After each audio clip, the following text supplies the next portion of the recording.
I'm in Atkins. Tammy Wendy asked me to do this learning lab today on something that we've been doing at the Latitude Group. That's my company. For those of you who don't know me, I've been an affiliate since, it'll be 17 years come July 31st of this year. Momentous day. So what I want to talk to you about today, and I'm going to try to stop periodically and ask if anybody has questions. If you do and you can motion, that's fine, but I'll probably go through this pretty rapidly unless you stop me, and like I said, I'll stop periodically and just say, does anybody have any questions or observations on this point? Does that work for everyone? Sure. Great.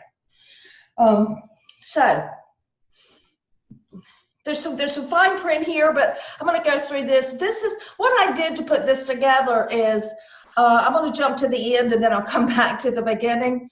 When I do this boot camp, and I'm going to talk about what that all means in a few minutes, but when I do this boot camp, at the end I do a management debrief with what I call the sponsors. If you do any group development work, whoever's paying the bill, whoever engaged us to do the work, we do this for them. And so this is part of what I put there, and I took that and modified it because it's a pretty good way to do an overview, I thought. So right up front, this boot camp that we have developed and have been delivering to larger companies, okay, is it's a really extensive, intensive leadership process. There's 36 plus hours per participant program week, so we deliver in person in 1 week with the group. But leading up to that 1 week of in-session time where we bring everybody together and we meet 36 hours plus, they have prep work to do. And we give them 5 weeks worth of 4 weeks of work to get completed in 5 weeks. Their deadlines and so forth, I'll talk more about that. But in that prep time leading up to the boot camp itself, we're using the management leadership development process of TANs, of trusted advisors. And so they do all the chapters, and we're talking about all the chapters in terms of listening and or reading and or listening to them at least 5 times. They're doing 3 of the personal action plans. We have them do those beforehand. We have them do 3 of the personal action plans in session that week. We have them do most of the professional action plans pre-work, but a few of them that week. We also have participant and sponsor goals. That's important, obviously. The plan covers all the knowledge and skills chapters for you who are affiliates already. I'm not going to spend a lot of time here because this is our process, okay? That's in our MLDP. The 6 personal action plans, in other words, the yellow sections, the yellow tabs from the personal life wheel. We use management, so there's the 3 professional action plans, being productivity, people management, time management. We have them do the time management matrix for one of those weeks ahead of time. They do some assessment. We do a management styles assessment. We do an employee motivators assessment. And we sprinkle in some special topics or special modules. I'm giving you a sample here of ones that we've done that have been most popular with the groups. And as we talk to the sponsors, adaptive styles, talking about sort of that situational leadership, that kind of thing. Managing different levels. We've had different people, managers, at different levels of the organization, some who are managing managers, etc., a lot of emerging leaders. A lot of, obviously, talk about employee engagement and employee experience. Also, people are very interested these days, at least that I'm hearing that from my client base, both current and prospective, in disruptive thinking, strategic thinking. So we do that. And believe it or not, delegation, and you can tack onto that accountability. I've been doing this for 17 years in this business, and for I won't tell you how many years before this in corporate America. It's always been a problem or an issue that people grapple with. The other thing that we introduced, I created, is something called management memes. Well, I don't know about you. I think there are very few always and nevers in the world and in life, but the more when I use always and never, that usually bites me in the butt, but there are a few. And so we take those and turn them into memes. It's things like, in the absence of communication, people make things up and it's always worse than the truth. The what's in it for them. We talk about that, talk about, always being honest. So there's 11 management memes that we use in this process, and we literally post them and we refer to them all week. It's kind of central themes that go across it, and we refer to those. And I can give you more detail. We absolutely use the goal planning and achievement process, and we also do some interactive team building. We actually use the DISC tool in this particular boot camp, this kind of work. We also used the human synergistic survival team building simulation. Right now we're on a later version. We used to have cascades that got pretty dated, so we broke down and bought the desert one. People enjoy that. There's a lot to be done there. We used the one-way, two-way communication, which came from this organization way back when. You just can't beat it. People love it. We have so much fun with it. They learn so much with it. So we use that as well.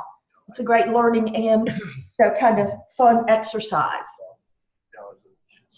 So maybe I'll go through this slide, which is a little bit more of that, and then I can stop and answer some questions. This is sort of about the facilitator notes and logistics, just sort of an overview of this program.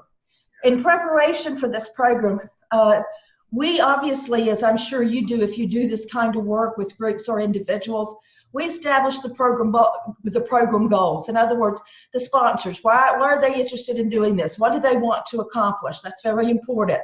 And that plays into how maybe I set things up in order-wise, which of those special modules might get included and which ones may not, that kind of thing. But what I will tell you is that the level of customization to get it set up is similar to what we're doing at any time with any group. It's 10 to 15% in terms of what they need, but we've got the basic processes and so forth, so that's what makes it beautiful. I also want to hear from the sponsors what they see as the individual assessments and the developmental needs of the participants in the group. So then we do the program development. We have a project planning template that we execute, and we put together the facilitation agenda. Now you might have noted, I'm going to back up a page, the facilitation agenda for this is 42 pages long. That's not double-spaced 24 either, guys. I mean, that's the real deal. But, everything is mapped out. Now, don't get me wrong. I can be plenty flexible in facilitating, but it's really great guide. So we put all that together. We have a participant binder. Each participant gets a binder, and I get a binder, or the facilitator, whoever's facilitating. In those binders are assignment sheets for the 4 weeks of prep work with deadlines and instructions. Right now, they're scanning and emailing those, or at least let me say this differently. Up until now, they have scanned and emailed those to us, but we're getting ready to move that to a project management software that we use. Each client has a portal. They can post their completed work there. It's really easy, much easier, obviously, than scanning and emailing documents back and forth. As I mentioned, we're using Trusted Advisors Management Leadership Development process. And we send them all of this, we mail this to them, make sure they get it in time to start their work at least 5 weeks prior to the program week. We send them a TLG branded bag. We get branded bags through Trusted Advisors with the Latitude Group's logo on it. Business cards in there. We have a little branded journal that we have, that we give each one of them that has a pen in it, so they get that. They get a highlighter marker. So we just give them what they need and a little stuff to keep their minds on us in the business. Now, what's the investment on this? The first group that I did, I charged them $4,500 a person. So I built in development time. It took a considerable amount of time to put this together the first go round. Okay. And this company had multiple people, so that worked out. I was able to do that, and I was very upfront with them about the fact that this is the case. And then follow-on groups, we've done at $4,000 per person. Group size, we've done 12 people. I'm not telling you that you can't deviate from 12 people. You know better than that as affiliates. You do what you're comfortable with, etc. That's a good size. It was for the breakouts in these. So we ended up doing 35. We did 3 groups of 35 people last year in this one organization. One group, someone had to drop out at the end. Another thing that I always do with every leadership development process that I do, be it one-on-one coaching or group development or a boot camp, which is obviously a kind of group development, I do a management debrief with the sponsors. And I'll show you more about that at the close of the program. And then lastly, one of the things that we do in this program is we do follow-on one-on-one situational coaching sessions with the participants, a couple of those. That is really important with this program. It is so fast and furious that while we're going through it, they're just, they're taking it all in and they're doing it all and they're engaging. But when we start doing these one-on-one sessions, the feedback I get is absolutely phenomenal about what these people, how they're using it, how like every week something comes up that I'm using that I learned or I gained from those sessions. So, that's very important. I'm going to get into some more detail about several of these aspects, but let me stop there and see if anybody has a particular burning question or comment you'd like to make. Hey, Kathy, this is Bob. Thanks for your presentation. Sure. Yeah. Hey, the disruptive thinking, I agree. It's a hot topic, anything related to innovation or agility or whatever. But taking innovation, what are you using for that? Or do you find some TAN processes that work or some customization, or what do you do? You know what I've been using lately, and so far it hasn't gotten dated, but I'm always on the lookout, Bob. Mm-hmm. I love TED Talks, and a lot of those are good fodder. There's a TED Talk that is called Doubt, and using doubt for stimulating innovation. Uh-huh. It's very good, and so I actually play that TED Talk, and then I have everyone write down some norms that they think about in their organization that we probably ought to apply doubt to question, is that norm really the best? Is that really serving us the best? And from that, we actually come out with potential projects or things that they want to pursue, because what we try to do is to give them something to work on as groups or subgroups after the boot camp. Mm-hmm. And so that's how I've been doing it. Great. Yeah, I think that's a great idea. Hey, the follow-on coaching, is this something where out of the 36, like how many do you get in the follow-on coaching, or is it something you can try to get offered to everybody? We offer it to everybody, and when you do these kind of things, you learn. The very first group we offered 3 one-on-one sessions. That was too much. Just logistically, it was too much, Bob. Uh-huh. So what we've done is we've offered 2 45-minute sessions at their discretion. Now, here's what I am finding, though. Almost everybody does take us up on it, because after the fact, they just keep the program, the process just keeps building for them. Right. Yeah. But that's manageable, and we try to get that done within about 2 months, within 2 months of the end of the program. Great. Because, you have, obviously, these guys like what you do, and you've got quite a program. You've got 36 people. I was just wondering if you see any way where it could be your entree, where you're just coaching a whole lot of people all the time, like it's part of their process almost. It could. I think it could be in particular companies that, we're getting ready to really market this to other large companies. Mm-hmm.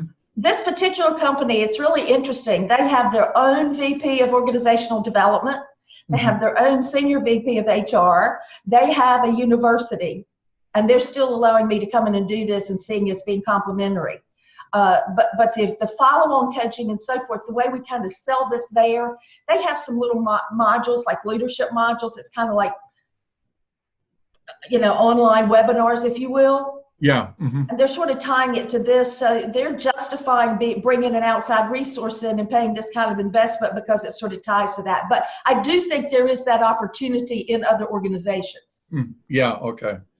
For sure. Hey, yeah. Thank you very much. Mm-hmm. Anybody else? All right, so I mentioned to you, I'm not going to spend a lot of time on this slide. I mentioned to you that we find out what the sponsors see as the corporate goals for these people, what their overarching desires are, what they want to have their people get out of this. This is just a representative sample. And when I do the management debrief with them, I put this up there and I remind them, this is what you told us that you wanted to get out of this, okay?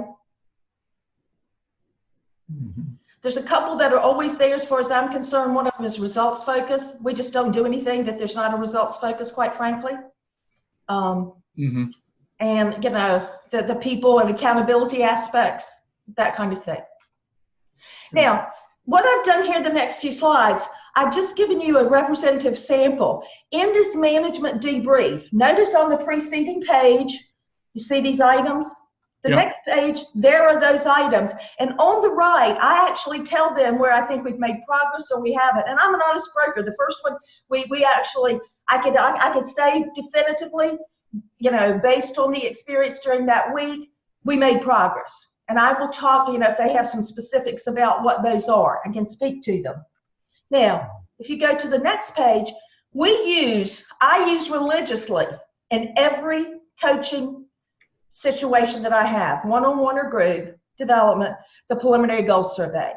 I think it is ultimately important that we hear from the participants, okay, what's important to them, what they want to get out of this. So we use it religiously. They fill it out after the kickoff, they bring it, we look at it midterm, and then at the end, we take their feedback. We don't put their names to it. You know, there's a lot of overlap, so we kind of merge, you know, same themes, same kind of items.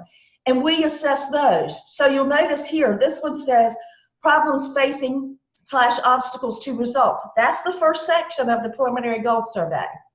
And we've actually posted those. There's 2 benefits to that, obviously, showing the progress.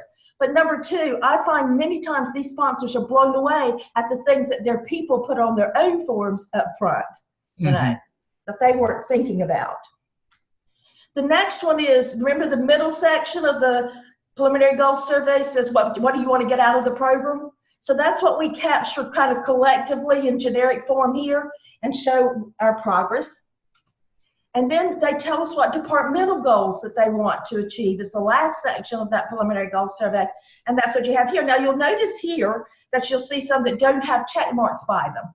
And sometimes I have some that have a straight line that says, either I'm not sure that we really did because that really didn't seem to be something we needed to focus on, we didn't have an opportunity, or I don't have exposure to that yet. That's something that's going to happen over time and you're going to have to be on the lookout for in your organization.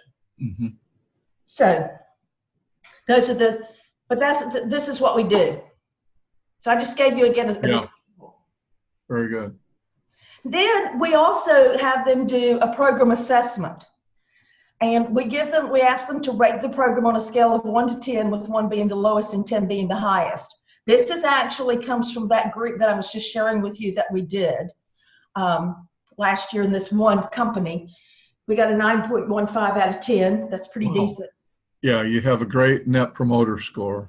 Yes, we did. Wow. And and then we, you know, and let me just say this, we're honest brokers. You know, if someone has a negative comment, we'll put it in there.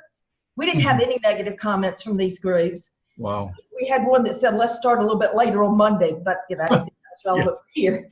But we started doing that in the subsequent group, but you can see that we got some really positive feedback. Excellent, yeah.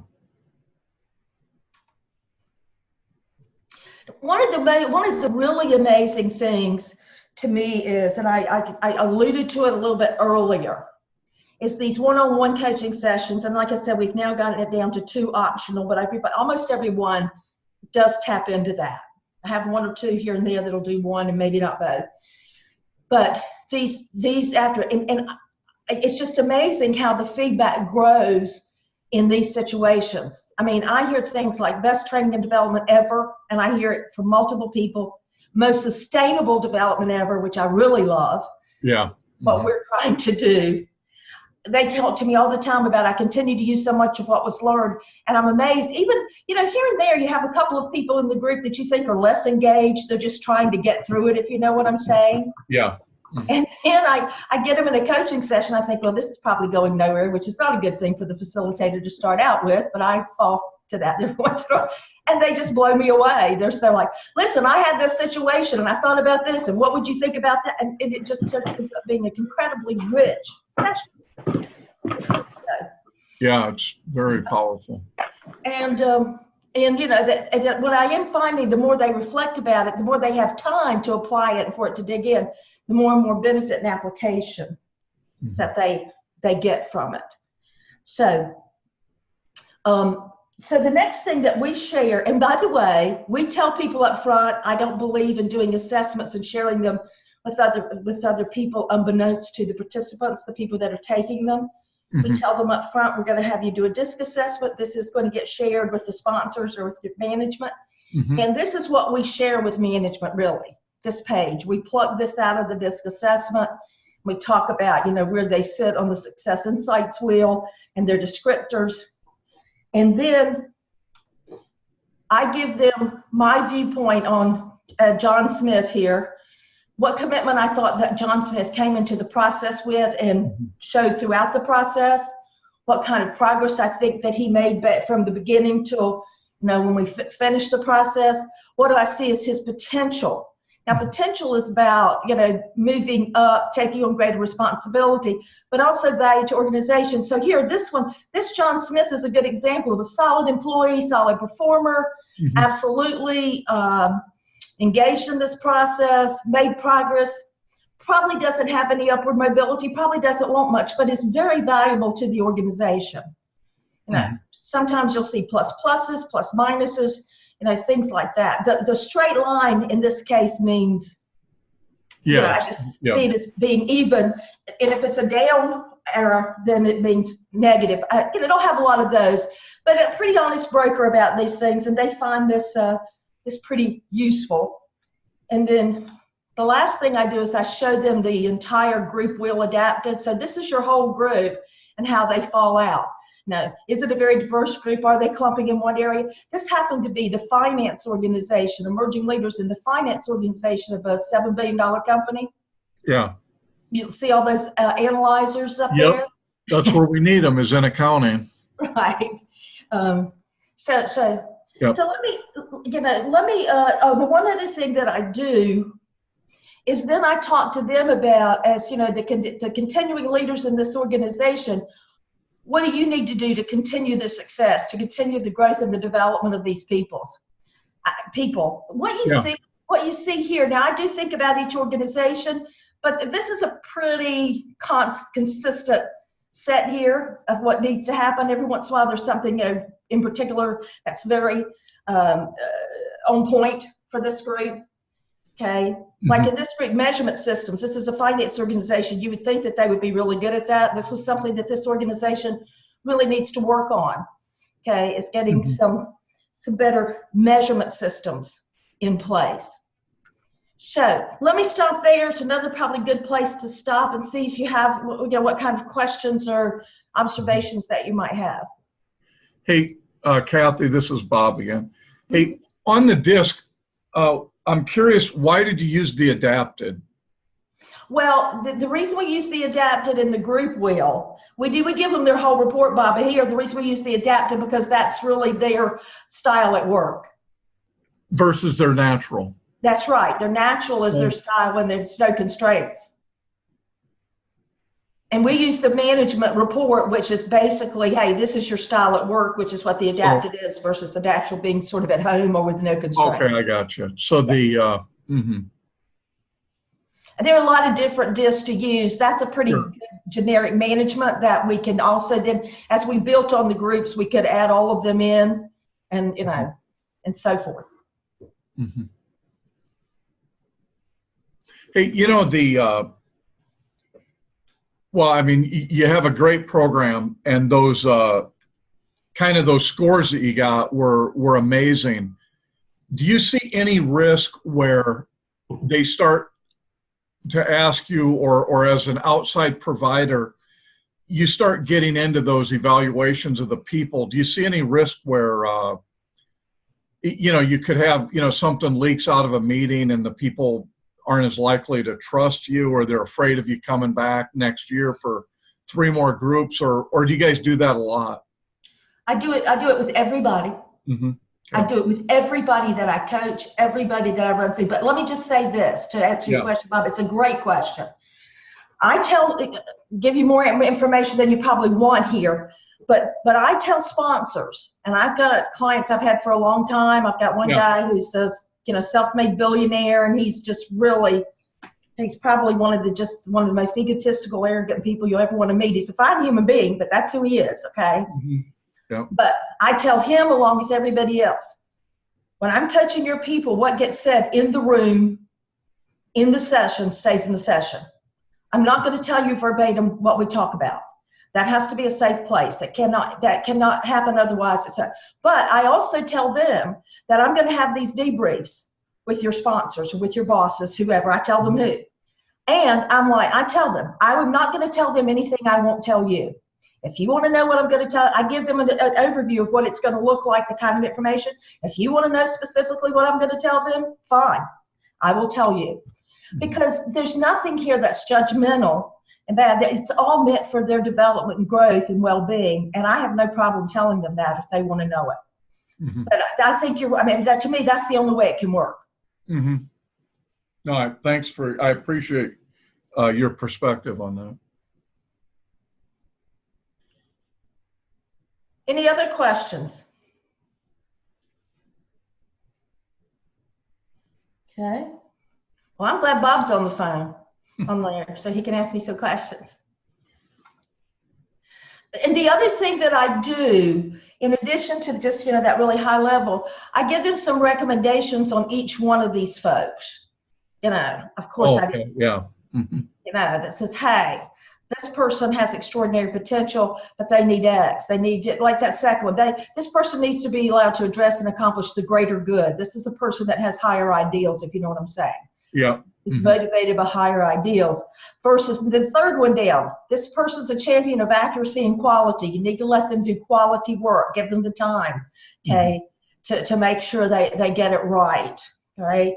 This fourth one down, this person, you'll notice I say has extraordinary potential. Look at all the things I listed about this person. This is a person that probably has the greatest potential, and therefore you probably need to invest some of the most development time in the experiences. So that's a very common thing to see. Now what I've done here is I just picked a few out of all of these. So that really covered a lot of ground in a short period of time, but that's everything that I came to present. But I would really be interested if, hey, what I've left out, what do you think that would be of interest for you? I mean, it's unbelievably comprehensive. I know what I was going to ask you. So you did the 3 groups.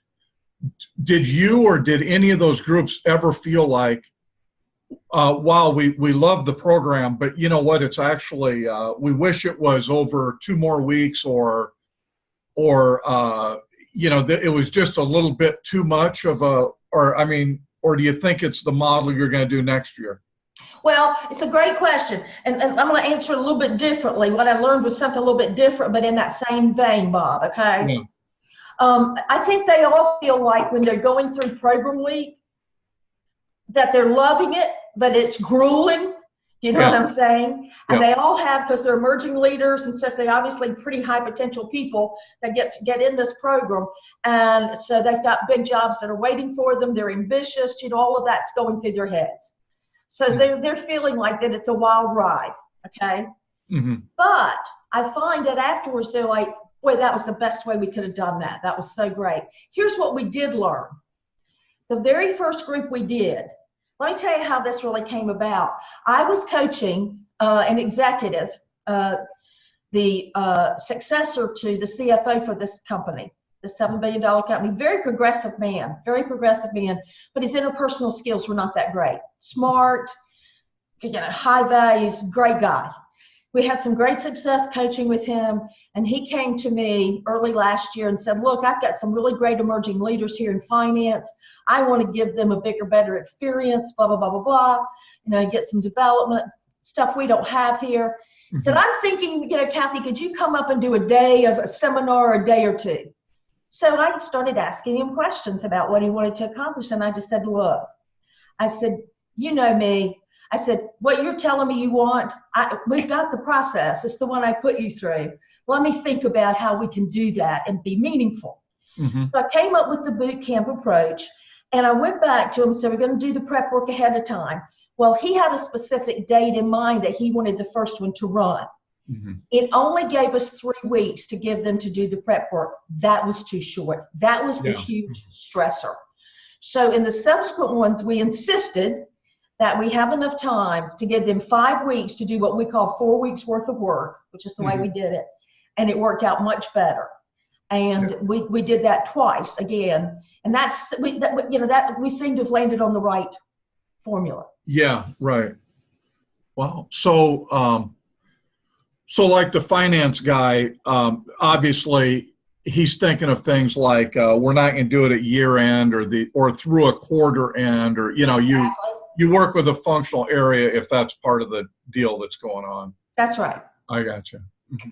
So now we're getting ready to. I just had the discussion about 3 weeks ago with that VP of organizational development. He wants to take it across the business. And he's thinking about how he works that, from a budget standpoint, logistically, etc. But that's going to be a lot of groups and a lot of people that we're talking about putting through it. Maybe as many as 150 people. Yeah. But so that's we're going to talk again in June to really start hammering out those logistics. There's a part of him that, given stuff they have on their plate this year, they're standing up a new LMS and doing some other things that he would like to wait till next year, but then he feels like he's just that much further behind. Mm-hmm. And he'd like to get people through this. So I think we will start it later this year. And in the meantime, we're looking at selling it. I see this as a product offering for larger companies. That's not my niche for most of my business. My niche is mostly the mid-cap, but that's where I see this. Yeah, it's interesting because even this billion-dollar company, they say things like, we don't have this here. Exactly. Because even they don't have that anymore, which is, the TAN processes, it really fills something that, companies did, right, 30 years ago, but they don't do it anymore. Even these big companies, they don't have this developmental. If you go to HR and ask them for this, they start laughing at you. Well, I think it was pretty enlightening. The first time I talked to this guy, who's the VP of organizational development there, was like right at the end of the very first group I did. Yeah. They have the most exquisite training facilities that you've ever seen. You just to die for, I got to tell you. Yeah. And I did love that. But you could tell that this was he wasn't bought in, and this was kind of encroaching on his territory and so forth. But the further we went, the more he talked to people, and the more I learned about what he was doing and talked to him about how that could be complementary and help his people. He got on the bandwagon, and that's to his credit. Well, yeah, that's the other thing. You brought this into a great big company that had 2 people who could have felt very intimidated by the whole, That's right. By the whole process. That's right. Yeah, it's very good. Hey, Kathy, I do have a question for you. Sure. Did you find that most of the participants did the work, given that they had to do it pre? Yes, because we hounded them. They had to send it in to us. Okay. And we had it set up to go back and remind them. We had very little of people not getting it done. And the couple that we did, we had legitimate. Like we had one guy who was having a baby and his wife delivered early. Yeah. And we actually had another man who had a grown daughter to be killed in an accident. Oh, wow. And, so you roll with that, obviously. Yeah, obviously. I just didn't know if you had to be on everybody or for the most part. Well, you have your usual suspects that you have to be on, but people got them done, and it was fine. It was good. Did you set up regular emails that went out to folks, or you personally reached out to those that didn't do? Well, I have an assistant, and she had it set up, and she would follow up. Hey, this is, if they didn't get it in, she'd just say, but she's much more pleasant than I am. Send them a pleasant reminder that, Okay. we need this, we need that, how can we help you? And really and truly, I would say we were at the 90% level of getting the work in. Excellent. Okay. And we did sprinkle some stuff in just to mix it up. We'd have breakout modules. So we always kind of, tried to keep things moving in session. And everyone, like I said, we didn't do all of the personal sections. And so the 3 of the personal sections, we just said, stop, turn to this section right now and do it right now in class. Mm-hmm. We give them like 10 or 15 minutes to do it. It's a break from, chaos or running around or doing something else. And so we just kept trying to mix it up. We just mix it up that way. Yeah, it's great. So you call it Emerging Leaders? We call it Management Leadership Bootcamp, but the Emerging Leaders is who they so far have chosen as their target to put in here. Yeah. Mm-hmm. Right, yeah.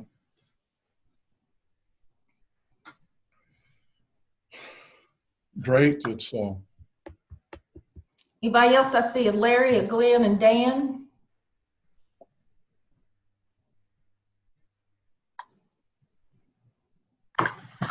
Kathy, thank you. Apologies for joining late. I'm not going to ask questions that would cause you to have to repeat. I'll go back and look at the recording, but sounds like a great idea from when I tuned in.